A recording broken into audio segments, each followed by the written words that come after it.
What's going on? What's going on, everybody? This is Dr. Holly Mays on this edition of Daily Manna. Listen, I am excited about this show today. Listen, I apologize. I am late.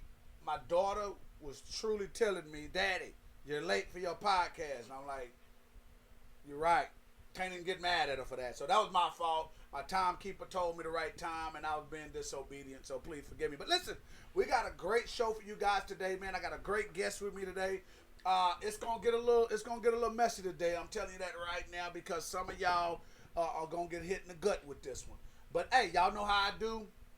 Unscripted. We are about to go down. But listen, today we are going to talk about, guys. We're going to be talking about unlicensed relationships. We're going to be talking about unlicensed relationships, okay? And listen, y'all know me, man. I'm about motivation. I'm about positivity, but I'm also about the truth. All right, so we're going to be talking about unlicensed relationship. But before we get started, I want to introduce my guest. This is my sister in the Lord. She is an awesome, awesome woman of God. Man, if y'all have not heard her speak, y'all are missing a treat. If y'all haven't even just had a conversation with her, you got to be something wrong, okay? If you know her and don't get to know her, man, you're just out of the loop. I'm telling you right now. But I got my sister with me. I got Prophet Toni Sams with me this morning, y'all. I got Toni Sams. Listen, I'm telling y'all now, man, we think one and the same. So listen, it's gonna go down, all right? But today we're talking about unlicensed relationships. Let's talk about what that means. So, unlicensed relationships, okay? Unlicensed relationships mean relationships that are, one, not sanctioned by God. That's first of all. Number two, there are relationships that are not sanctioned by another individual. And number three, they're just illegal. They are illegal. Spiritually, physically, worldly, they are illegal. Okay? Now, we're going to be talking about two different categories here. We're going to be talking about church. We're going to be talking about the household. We're going to be talking about all kinds of unlicensed relationships because one of the things that the church is having an issue with right now is being able to differentiate between what's holy and what's unholy. And you have people sitting in church, and I'm talking about from pastors all the way to the pews that are still operating in situations and circumstances that look holy, but behind this curtain, they are completely unholy. All right, so we're going to talk about this for just a second. So the first thing we're going to be talking about is we're going to talk about a workplace relationship. Now, y'all know I'm talking about the church, but we're talking about a workplace relationship. So I was talking with Toni earlier, and I was telling her that, at my job, you have what they call work booze. She said she's never heard of that, but they call it work booze. And some of y'all know what I'm talking about, where you got this person that you cling to, you hang with or whatever, and that's your work husband or your work wife or whatever the case may be. And everything is all cool until one start catching feelings. Everything is all good. It's all fun and games until somebody starts catching feelings. Now, here's the thing. This is what I want to talk to you guys about. And Toni, I would love to hear what you say on this. Whose fault is it if you caught feelings with someone? Everybody's. So, okay, so everybody who's involved in a relationship. Okay. It's everybody's fault. But is it really a relationship? Well, if you give it a name, and the name you gave me was work boo. Right. Okay. Then That's a generic line. well, work boo, work husband, work relationship. Okay. Whatever it is, then you have come into an institution where you are integrated with one another in some manner or Right. another. And if there's no divisions drawn, then it's everybody's fault because communication is key to everything. So let's talk about the dangers of this because believe it or not, there are some situations, y'all, I'm sharing this. Y'all make sure y'all share this and invite this to your friends and family members. The situation that's really happening is one always gets hurt. And let me tell you why somebody always gets hurt. Because the reason why you have some of these things is because something's going wrong at home. Because if I try to treat or act like somebody else is my wife outside of my wife, something got to be going on with me and my wife. Let's just keep it honest. Because there's no reason why I'm going to let somebody sit in a part of my life, my heart, my mind, and my daily operation as my wife when she's not there. Right. That doesn't make sense. And we're doing that, and I'm just going to throw it out there, in the church. We're doing it. You got pastors that are sitting here saying, "Oh, okay, that's my secretary," but y'all act more like y'all in a relationship until your wife come around or until your husband come around. And the problem with this is someone always gets hurt. Someone always gets hurt. Someone gets caught up in feelings. Someone gets caught up in their emotions. And now you got this big old thing to where it's now inappropriate. Right. It's inappropriate now. Because now the wife comes in, and I'm going to tell y'all something about my wife. My wife feel everything. My wife walk in the room and be like, "So what's going on?" She just feel it. She feel the uneasiness in the atmosphere. She feel like, hey, listen, the words are still in the atmosphere and they're just passing through, and she's getting hit with them, and now she's being surprised and bombarded because guess what? I've walked in an atmosphere that is contrary to me. Right.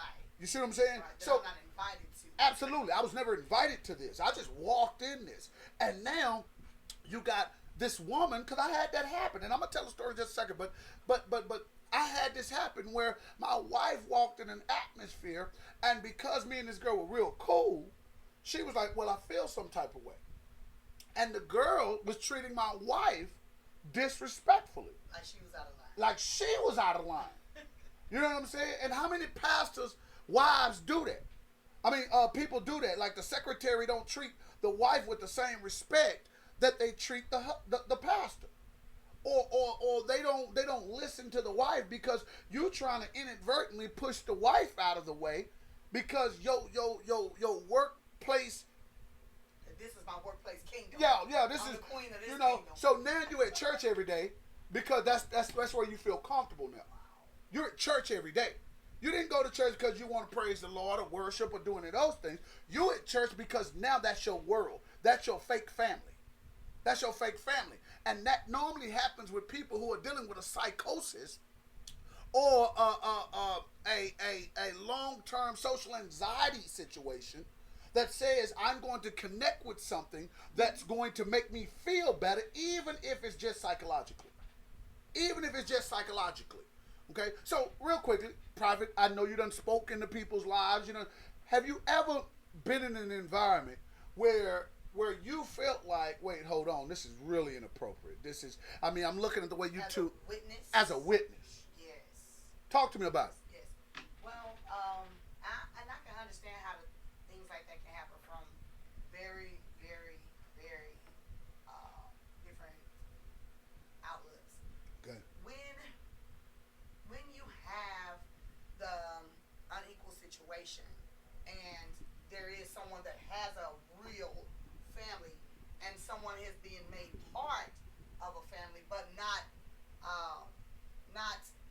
connected with what's the real family, then they begin to set up something that belongs just to them, Right. and it's not healthy. Absolutely. It's not healthy mentally, it's not healthy spiritually, it's not healthy naturally. Right. Right. Yeah, because our minds are geared by our actions and emotions. Right. Right. And when you spend that much time with somebody outside of their regular habitat, Right. then you feel like this is your habitat. Absolutely. You And do. anything else that comes within that is a violation of that. Wow. When you actually have no rights. Right. You have no marital right. You have no sanctioned right. You have no appointed right.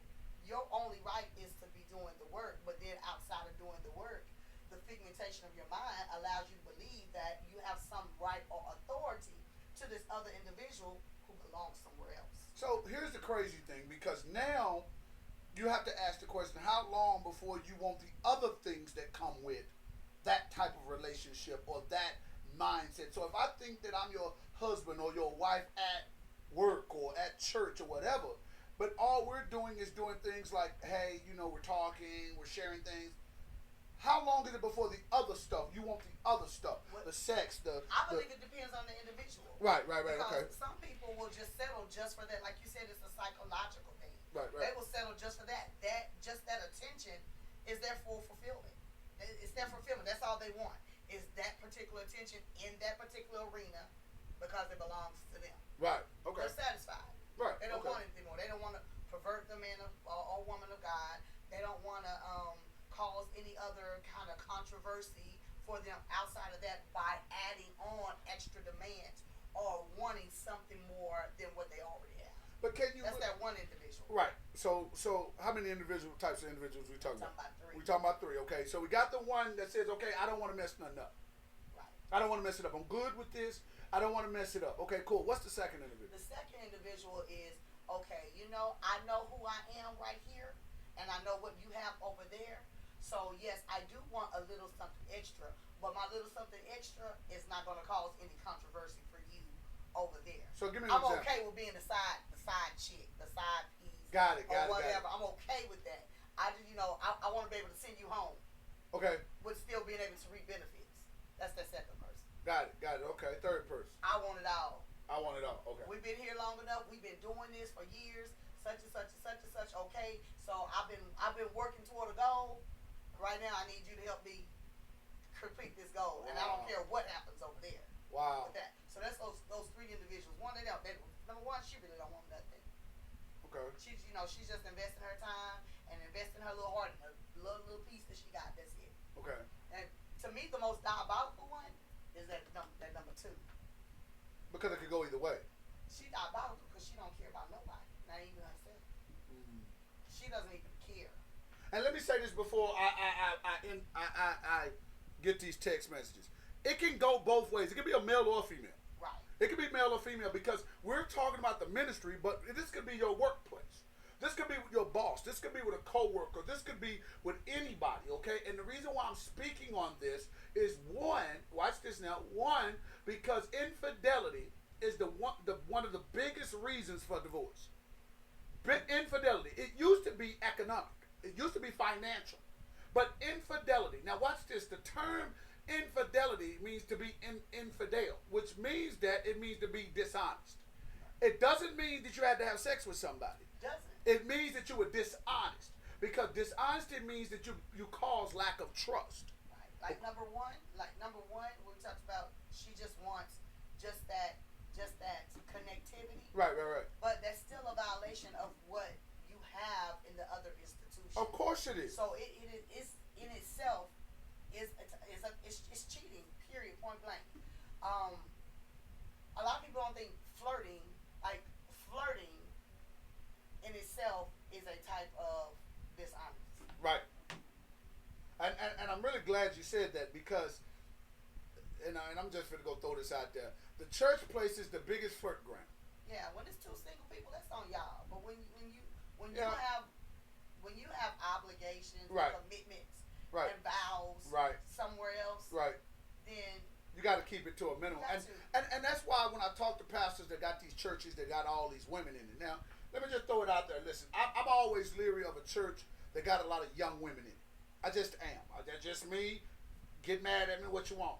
But I'm leery that you grew a church that of women that fits your profile, your style, your wants, your desires. And you can walk in it and you know it and you see it. And yes, I'm going to get on people because one of the biggest problems and the reason why people don't trust their pastors, or especially men, if you go, there was a poll. Let me pull this up, if I can pull this up. There was a poll that was done. And it was a census poll for ministry. And what it was 1,000 men why they don't go to church. You know what their number one answer was? I don't trust the pastor. 63% of all men said, I keep my wife from going to church or my girl from going to church because I'm afraid that the pastor would try to hit on her because of the type of woman she is. As far as how she looks and this, that, and the other. Now, I get it. That could be some insecurities. That could be some other things. But at the end of the day, I'm speaking on this because a lot of pastors are looked at by saying, wait, hold on. You got it's kind of like a man that's a rapper. And you got all these women around you. They all look a certain way, this, that, and the other. Well, why is it just those group of women around you? Why did you just attract those type of women around you? And that could be any reason. It could be any reason. But we got to start looking at, wait, hold on, what's going on? Because I've seen too many scandals pop up. I've seen too many DMs pop up where it's like, wait, hold on, you sleeping with who? You got a problem with who? You dealing with this stuff with who? You understand what I'm saying? And it all started from a little small relationship here. A little bit of thing, you my secretary, or you my financial assistant, or you my this. Now we're going on trips together. Now you know we're the only two on the trip. You know, you're the only one I'm bringing with me. But why would you commit to going on a trip with your secretary without your wife? That in itself, that's crazy. I get Why it. would that even be a thought to even? Why would that even be an itinerary? Because and this goes to my point exactly. Because men, whether they admit it or not, cannot control themselves sexually as much as people would like for them to. They just can't. That's one thing. I get it. But when you talking about all out in the open, we going on a cruise together. Because, That's well, no, crazy. I mean, it don't even have to be that out there. It could be like, hey, I got a preaching engagement in Georgia. Okay, let me say this. Okay. Let me say this, Brother Bishop. I have, you talked about you have a problem with certain male pastors that have created a church harem, basically. Basically, Okay. yeah. I have a problem with married pastors whose wives don't have a presence in the church on a regular basis. I got a problem with that too. That's almost allowing the door to be open for your man of God to fall prey. Because he might not be the one that's praying, he might be the one that's being preyed upon. Yeah. And if you're not in position as that lioness to protect that part of the pride, then you're part of the problem. You know, I see it so much. Yeah. I see so many married pastors whose wives don't get on the road with them, who don't have a real presence in the church. Right. How did you become a pastor's wife without being a pastor's wife? I don't understand that. That's a concept I cannot grab hold to. Right. When I see a man of God, because of how I operate in ministry, Right. I'm a single woman, but I operate in ministry. I look at spirit, so I don't be paying attention to man, female, male, female. I don't care nothing about that, Right, because right. I come to serve the spirit, which has no gender. Right. But on the same token, I gotta pay attention on the backside while I'm serving. There is these other factors that do exist. So I'm asking the man of God, where your wife? I can't do no ministry with you without your wife. As much as I would like to, and I don't have any limitations, but because I don't know her, Right. I haven't met her, we haven't developed a relationship, then that's on pause. We might supposed to do great things together Right. in the community and as a unified body, Right. but you missing the element. I need your rib right there, so she can know I'm all about God's business, Right. and she can relax in that, in that provocation. She needs to know that. Right. So I have a problem with wives that are not pastors' wives. And you know what? I agree with that. I mean, I'm not going to sugarcoat that at all. I agree with that. Now one of the things I will say is because sometimes I do understand that because my wife doesn't go everywhere. My wife doesn't do everything. She just doesn't. That's just not in her to do. Plus, I got small kids. So I understand certain things you can't do at certain places you can't go. However, back to what I was saying, if a person goes on a preaching engagement, and let's just say my wife can't go for whatever reason, like my son's 6 months old. Okay, certain things he just can't do. All right, so say he can't go. Okay, and she has to stay home with him, and I gotta go, and I take my team with me. The biggest problem that I'm seeing in the ministry today, and I've seen this and witnessed this with my own eyes, is that situation and circumstances is what my dad called a mug. Because you never know what you will do until the situation and circumstance. Right. And I agree with you by having that rib there, because that cuts down on situation and circumstances, because you might not have been attracted to that person here.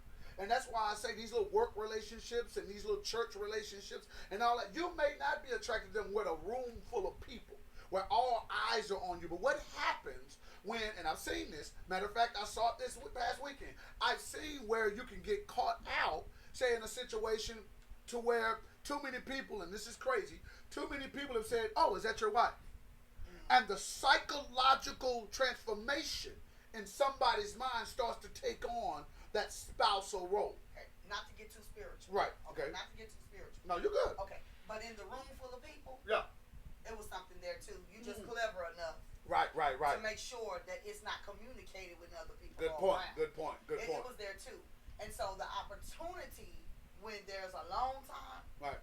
is what it's just what it is. They were just waiting on it anyway. It's just a presented opportunity. Wow. Okay. It's just a presented opportunity. That's all it is. By the same token,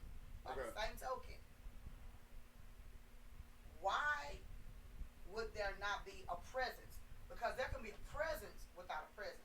I'm not so ignorant that I don't understand that. Like you said, you make the notion that you have a 6-month-old son. Your wife is busy with him, but she's been somewhere around and she knows there's a presence. Absolutely. Okay, so I don't have to be. I've been married before, right? Right. Okay, so I don't have to necessarily be in a place at a specific time for somebody to know that there's still a presence there. Right. Because my man of God should be wearing me like a garment, whether I'm there or not. Absolutely. And so when the garment is misplaced, whose fault is that? Well, that's the man of God. That's my point exactly. Right. So you had to provide not only the opportunity, but you had to provide the notion that it was okay for presentations to be made. Wow. Okay. In some factor or another. Right. It could have been a small conversation. It could have been something you said minute that's why I said, oh, no.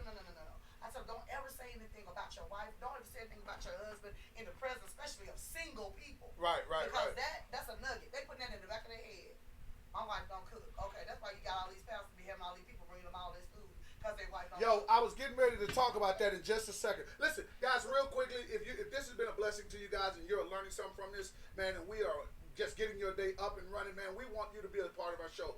We do not, let me tell you something, this does not happen without you. It does not happen with you. So you can be a financial sponsor, supporter of this show by going to our Cash App right down at the bottom. It's $. Dr. Holly Mays. $. Dr. Holly Mays. I'm telling you, we cannot grow. We cannot get expanded. We can't do anything unless you help us. So please partner with us, sponsor with us, so that we can take this thing worldwide. But listen, just in case you guys are just now joining us, I am with my sister, Prophet Toni Sams. We are talking about unlicensed relationships. And once again, guys, let me go back and say this. We are not just talking about in the church. We're talking about, at your job. We're talking about, in your organization. I'm a part of several of organizations. And let me be honest with you. Every time something gets together, I've seen people that when their wives are not there and their husbands are not there, guess what? Y'all are like husband and wife. And y'all are snuck off because they used the term, what happens in Vegas stays in Vegas, so to speak. You understand what I'm saying? When I was in the military, and I was married, I'm not proud of this, but I was married, and we used to go on 8-month deployments. 8 months is a long time. And we used to say, what happens at sea stays at sea. You know what I'm saying? And it's sort of the notion to say, what you don't know won't get told, or don't ask, don't tell sort of thing. And a lot of people operate in that don't ask, don't tell type situation. It happens in the church. It happens in the workplace. It really does. You just kind of mentioned it to where it's like, hey, listen, around people, we're going to be cordial. Okay? Even around my wife or my husband, we're going to be cordial. Okay? Because there's something there. But the lightest opportunity that we get to go somewhere, I'm going to make sure, you might catch your own plane. I might catch my own plane. You might have one hotel room. I might have another hotel room. But some way, somehow, y'all always end up being together. You always end up being together. And you got to be careful about this. Prophet was talking earlier. She was saying, hey, listen, you got to be active, wives, husbands. You got to be active in the ministry. You got to be active in the workplace. You got to be active in these organizations. Because one thing I will tell you is, and I don't mean this disrespectfully, but snakes are everywhere. Snakes are everywhere. Satan is coming to steal, kill, and destroy. And once again, I don't never try to make it so spiritual that we can't be realistic about certain things. But at the end of the day, you have to understand the trick of the enemy. And the enemy is trying to do his best to break down family. He does not like family. He doesn't. He don't like good relationships. He don't like godly relationships. And he's going to do whatever he can to throw a monkey wrench in that situation. And you got to be mindful on it. But before we was talking about the Cash App, you were talking about. We were talking about making sure that you don't drop negative notations about your loved one. Good. Don't do that. I mean, anybody have a conversation with you, your man or your woman, your wife, your husband, they need to be the best thing going. Right. Ain't nothing better than them. Right. You don't care if they can't even burn toast on good on a Wednesday. Right. Don't be saying it. And listen, let me say this too. Especially in the presence of single males and single females. You know what I'm saying? And I'm gonna say this too, man. And my wife jokes with me about this all the time, and I'm a true advocate of Stephanie Raquel Mays. There's not a place I can go, and one, because I'm in love with her. Watch this now. Don't act like you don't know how you are, how you look, and what you bring to the table. Don't sit up here and be so naive to the fact where you're saying, oh, okay, well, you know, I don't really look all that good, or I'm not really that smart, or this, that, and the other. Because you're downplaying and really opening a doorway for people to come in and stroke your ego. In reality, I hear a lot of pastors, a lot of managers say, oh, you know what, man, I appreciate it, but I'm not all that, this, that, and the other. What you're doing is you're opening up a door, and I know we want to put on the facade of being humble, but in reality, you know if you look a certain way. You know if you are intelligent. You know if you what you bring to the table. You know why that woman or that man like you. Let's just be honest. We do. And when so now we're talking about single people? We're talking about even married people. Okay. You listen, and this is not being braggadocious. I'm a very good dresser. I know this. I'm not bragging. I'm a very good dresser. Okay, I bring a good package when it comes to fashion. Okay, I know who I am. And once again, don't nobody say, "Oh, you cocky, you arrogant." You don't know my story, so chill out. Right. But at the end of the day, I know who I am. So if that woman is coming at me, I already know why you coming at me, because you know I'm married. One, because I wear a wedding ring. Number two, if you follow me, you know my wife. There's no way you don't. You don't have to see her, but you know she there. Okay? So if I allow you to come up on me and engage in a conversation that carries over into a situation, that's both of our fault. That's both of our fault. You see what I'm saying? And that's what's going on when we talk about unlicensed relationship. That's not a sanctioned relationship. This work thing, this church thing, no, you can't be closer to me than my wife is. I don't even give you the business. I tell my wife all my business. There's no way that you're going to know more business about my business than my wife, whether she in it or not. It doesn't make sense. Because now I've given you the very thing to cripple me or kill me. Right. And that's what we're not focused. I've seen so many ministries, so many businesses, so many households fall because you cannot control your flesh. And I'm not just talking about your flesh emotionally or sexually. I'm talking about psychologically, spiritually. You just cannot control it. You can't control how you operate. And I've seen so many empires fall because, and I don't want to say because of a woman. I really don't. It's not really because of a woman. It's because of a spirit. It's because of a spirit. Yeah, I didn't want to over spiritualize things, but no, I mean it is. It's because of us. It's a spirit, and that's the thing that we're not recognizing. That all that is a spiritual thing. Absolutely. It's not something that we just came up with. It's something that we haven't dealt with in our flesh. Absolutely. That allows us to articulate those type of behaviors. Absolutely. Absolutely. Listen, guys. We're right at the part, and that's why this is part one. There will be a part two, and I'm just digging into this. I'm telling you. I want to talk about them single people. No, we don't have to wait. We don't have to wait. I'm just digging into this, guys. This is part one of unlicensed relationships. I encourage you guys to join me tomorrow at 11 o'clock, man. We're going to go over part two about unlicensed relationships, because if Prophet is going to be with me tomorrow, we're going to talk about them single people, okay? And not only are we going to talk about single people, what we're going to also talk, watch this now, we're going to talk about the spirits that are associated with it, so that now you know what to look for, okay? Because a lot of times we can help ourselves if we help ourselves, okay? But we got to know better.